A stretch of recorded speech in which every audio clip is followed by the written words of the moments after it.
Hello. Hi, Nicole. How are you I'm this wonderful. How are morning? you today? Fantastic. Excellent. Nice to meet you. Nice to meet you as well. Where are you located? I'm in the middle of the map, Kansas City, Missouri. Oh, look at you. I have family that lives there. Oh, I'm really? yeah, I do. Okay. An aunt and uncle and all their family, all their kids grown up and left, but they're still there. Okay. Yeah, so and then of course I'm in Nashville. Okay. Right on. Yeah. Mm-hmm. Yeah, Yep. good deal. Mhm. Good deal. Yeah. It's been a long time since I've been down there. My wife went there over Christmas and said she couldn't believe how many, like, it was like multi-layered stacked up, just kind of the way downtown is. Yeah, it's grown really, really rapidly. I think that's mostly. So when I actually, my dad was military, I grew up in Ohio, so we moved down here before it was a thing. Yeah. And, everybody's just flooded at an alarming rate. I think at Yeah. one point, like 1,000 people a day were moving in. So Yeah. yeah, just the way that downtown sort of sprung up. I'm like, we drive around going, I actually am good at directions. I have like awareness of my surroundings, but some of these areas I go back, I'm like, I have no idea where I am because there's so many Yeah. buildings that have like popped up overnight. It's crazy, but yeah. That's wild. Yeah, one of my best friends moved down there and he has a company called Poor Taste and he makes cocktails on the Kelly Clarkson show. But he's Oh, yeah, but he's like stationed down there. He's him and his wife have a company and they mix cocktails and oh, must how be fun. must be a rough gig. Yeah. And actually, that's next to music, food is the next, like big thing. So, yeah, cocktail and spaces are pretty big. So I can see why they moved here. Yeah, absolutely. Well, let's get into your life here. Let's kick everything off here with living through the last 3 years. How did Oh, you survive COVID and how has it changed you? oh my goodness. So COVID in general, I think would have been pretty tough. But being that my daughter was born in the circumstances she was born in, uh, that were can be conceived as directly or indirectly a product of COVID regulations in the health space that sort of produced her circumstance. Being born not breathing was actually an accident and a consequence of not having access to quality care because of COVID, which is kind of crazy. So then, of course, kind of walking through her medical experience totally alone because COVID prevented people from coming and assisting us as well. And so my husband was considered essential. He's a civil environmental engineer and he works on the construction side, so he was still very busy. But I was at home and sort of isolated, and yeah, it was a rough 3 years, I would say. I would say so. That's a lot of calamity for sure. Hmm. Hmm. So let me ask you this. Let's get to the essence of what you do for a living. If I put you in front of a bunch of third graders, career day, one of the kids looks up and says, "Hey, what do you do for a living?" How do you answer that child? Well, actually, I do have a third grader. She's asked this Oh, question before. good. So yeah, it's a Perfect. wonderful thing. So the way I explain it to her is that when people are hurting, mommy comes and she makes sure that they don't hurt anymore. Makes pathways for them to not hurt anymore. So that's on a very, very basic Sure. level of what I do. And so, I mean, I can go into greater detail that's not on third grade level, but Right. Well, I guess explaining it to a guy like me, like exactly what how that works. yeah. So a little bit of my background is in communications. I've worked on the global human rights scale for 10 plus years. So I have taken on a lot of really, really devastating stories. The child bride of Uganda, I usually take into consideration because it makes a lot of sense to people. Essentially, I can advocate for her circumstance to change, but there will always be 10 other little girls ready to take her place. It's because it's a cultural systemic system that was created to carry on for generations to come. And so I would go into these different parts of the world, I would advocate for a change in these people's lives, but there was always going to still remain that injustice. So I decided, because of my communication background, that I would take on the task of shifting culture's mindset around human value in Mhm. order to change outcomes for generations to come, so Yeah. that those little girls aren't just waiting in line. So, we have trafficking is such a pervasive thing here in the United States. We're the same as Uganda. We're experiencing the same sort of injustices, and it's perpetuated by our own culture. We don't like to say that, but Right. I call it the McDonald's of the injustice world, world of injustice. People claim they're not partaking, but it's not just surviving, it's thriving, right? Yeah. So, No, I get mhm. that. When you were in the third grade, what did you want to be when you grew up? um, Honestly, I was actually in special education as a kid. So I really struggled with that idea very early on. I was gifted in art. Like, I had a very artistic spirit about me, still do.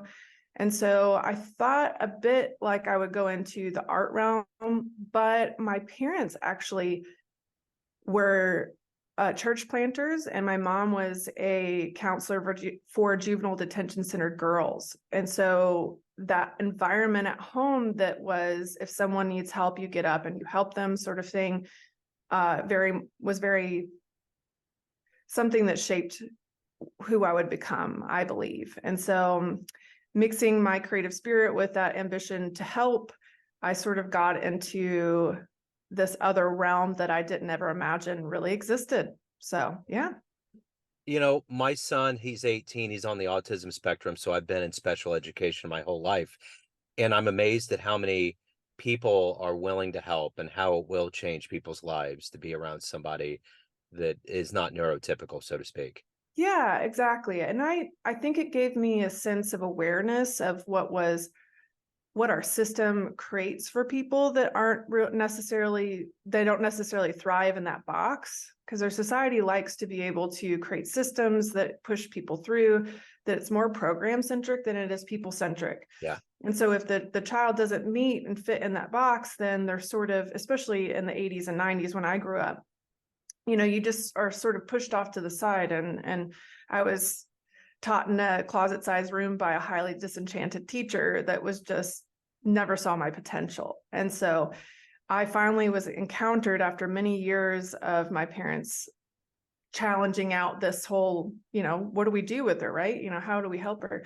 I finally got a tutor that understood my creative spirit, and that the essence of who I was so suppressed and pushed down that I needed an incentive to try again. Yeah. you know. Yeah. So when I grew up, and my daughter was born in distress, she has cerebral palsy now because of the event that happened during COVID. I felt like I was pretty well oriented personally to what that experience would be like, in the sense of needing something different.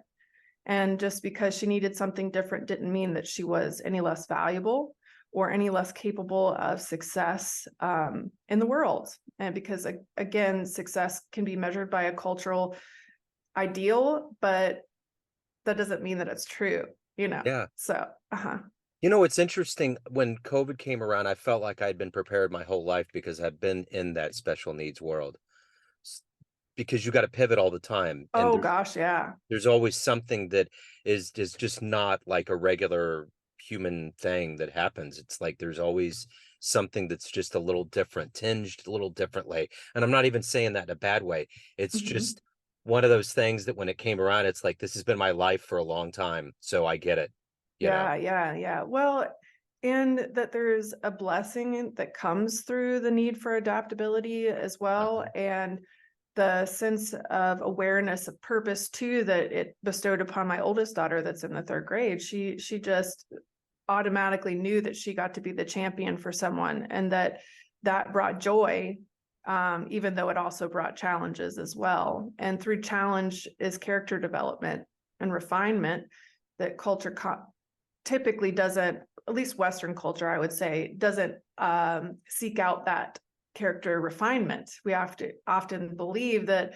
success is the avoidance of character refinement and struggle, right? Yeah. Yeah. When in reality, we really can't escape it. And so a person with disability they by nature of just being our refinement. And when you don't have those challenges, you look on it in awe, like, or to believe that those lives are dispensable because they are challenging lives to encounter, and that, you know, it's just easier to dispense of them altogether, which Yeah. is also equally sad. Yeah. Yeah. That's totally true. So on this journey in your life, who's been a hero for you?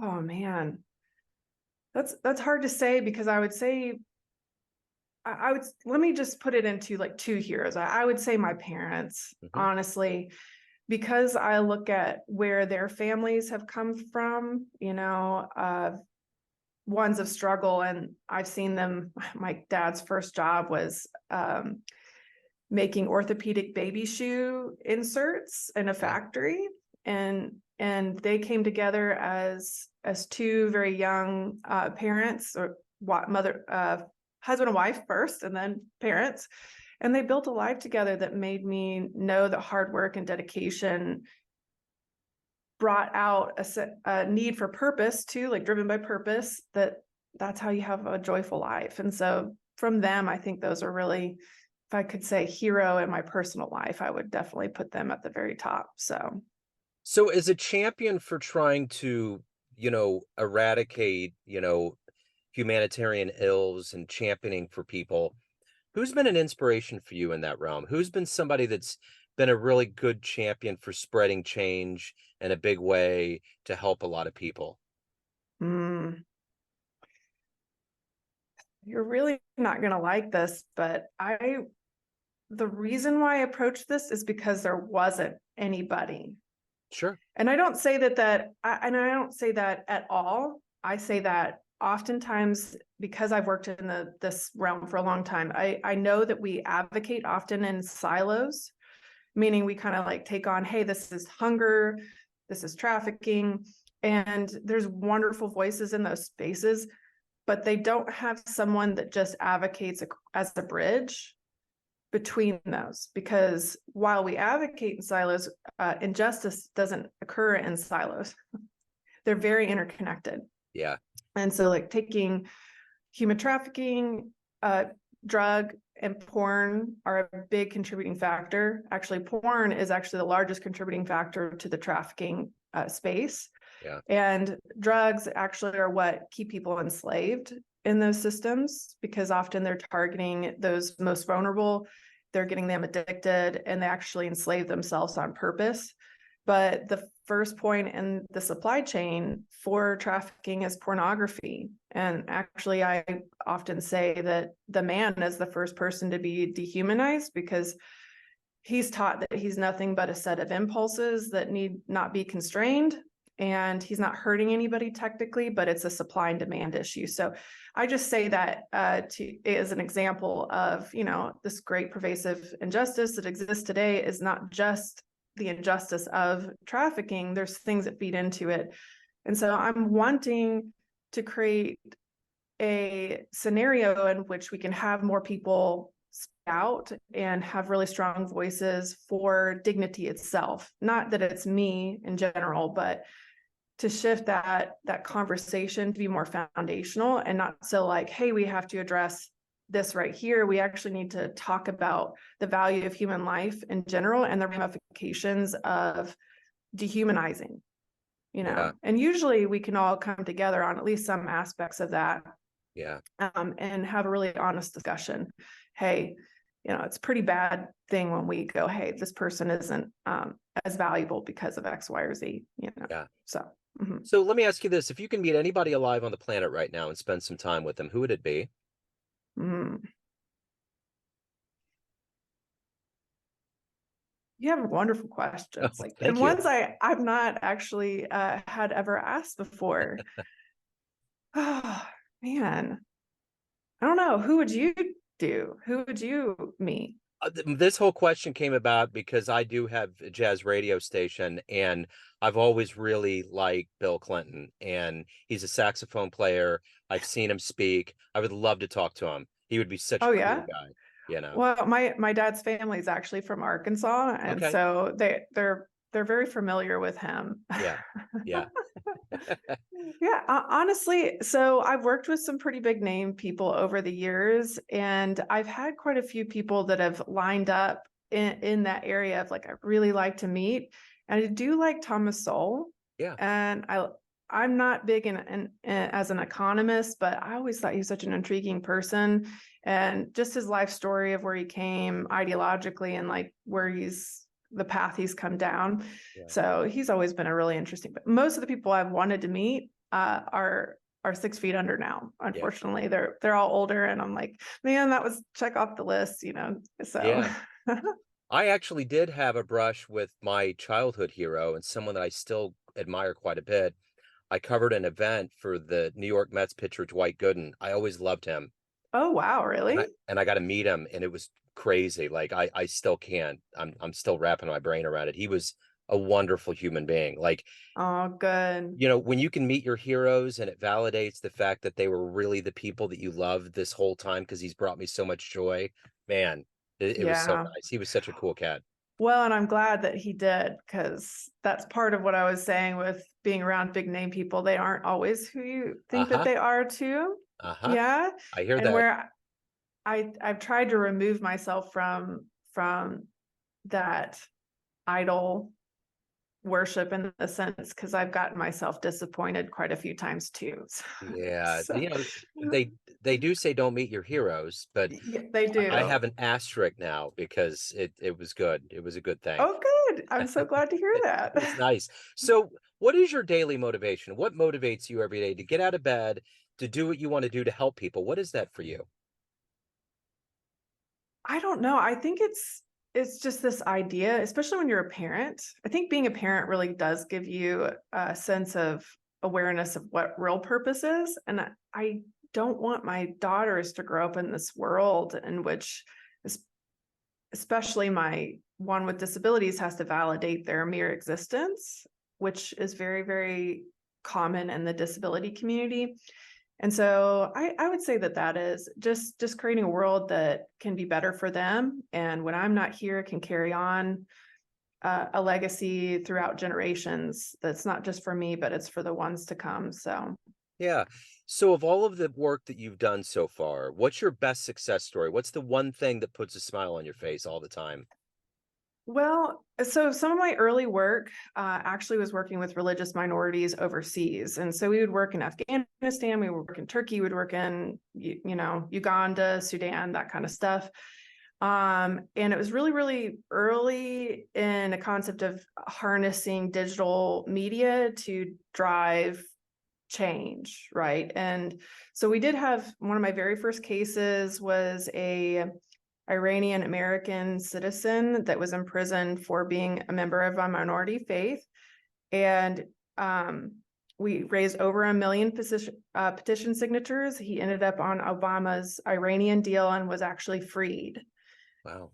Yeah. And so that was one of my very, very first success stories. And then another one that I took great pride in was a Sudanese mother that was imprisoned for marrying outside of her religion. So in Sudan, you are the religion of your father. Well, her father left her life at birth, basically, but he was Muslim and she was Christian. She grew up, she married a Christian, and then she was thrown in prison, eight months pregnant. Wow. And they also require that if you have any additional children, that your children are in prison with you too, because those children are not allowed, the family's not fit to raise them because they're all Christian. So she was in prison with her child and was chained to the floor while giving birth.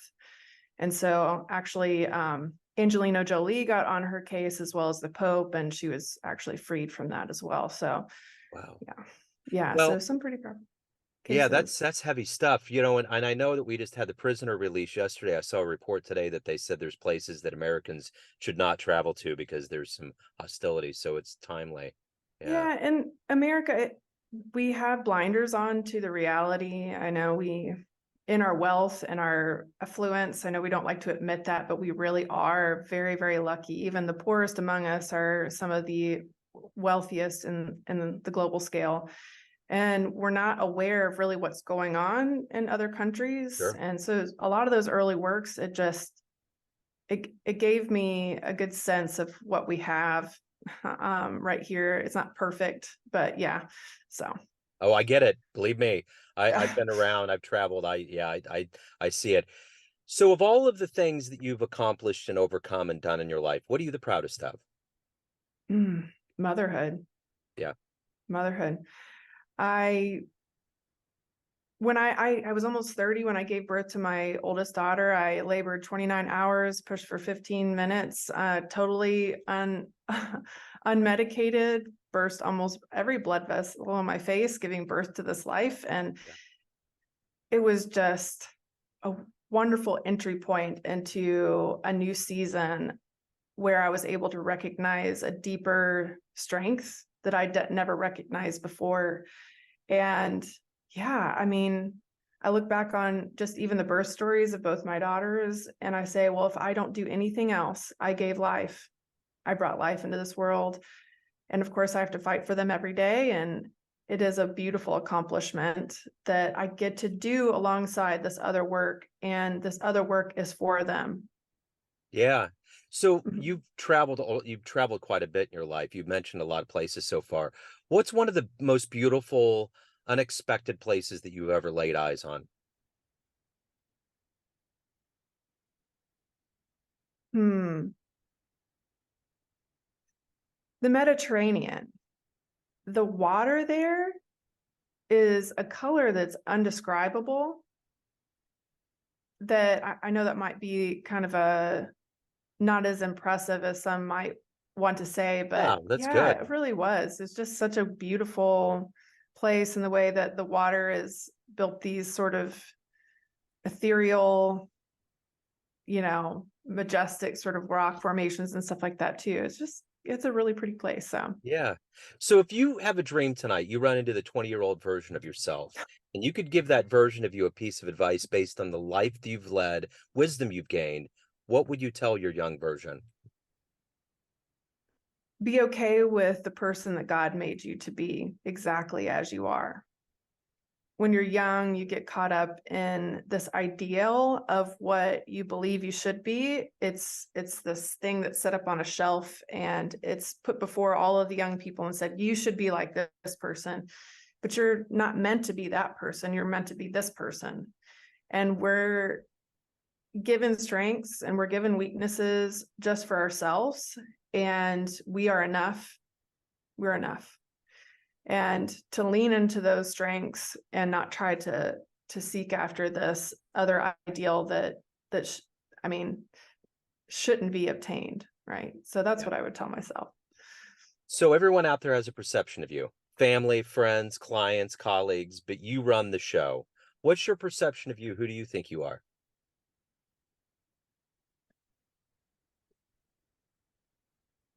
I am an adapter. So again, kind of going back to that story of being in special education and not feeling like I really fit anywhere. I wasn't creative enough to be an artist. I wasn't really logical enough to be the analytical person, right? So um, I realized with time I was very driven to adapt, and so it's like everybody's a superhero, right? Everybody has a superpower, and if we're going to do X-Men, I was sort of the one that could absorb people's powers, right? And it doesn't seem like a really fun power altogether, but over time, you build up these skill sets that are very diverse and made me very adaptable over time. And so I think that is who I am. I'm a very adaptable person that allows me to sort of shift into new spaces, and the work ethic that I was infused in my childhood sort of drives that forward, I think. So Right on. So if anyone out there wants to learn more about you and what you do, anything pertaining to your world, where can they go? yeah, so dignitydefense.org is my organization that I was talking about. So we're an institute. We bring together different voices to tell various different stories and advocate for change within culture. Also, I have my own podcast, Pro Dignity, No Doubt, which you can find pretty much any place that you listen to podcasts. And we actually get some really interesting people to come on and tell their stories of resilience and what they're doing with that struggle, the good that they're doing with that struggle. Yeah, so those two places are primary, I think. I'm on LinkedIn, Facebook, Instagram too. So Sure. Well, Nicole, this is great. What you're doing is sending a lot of really positive ripples out there, and we need this. Like sometimes it's like when the lights go off, people think somebody else is going to call and do what needs to be done, but it really does land squarely on us and our choices. So, yeah, it's great. Great work. Thank you so much for opening up. Thank you for your story. Best of luck with everything. Thanks. Thank you.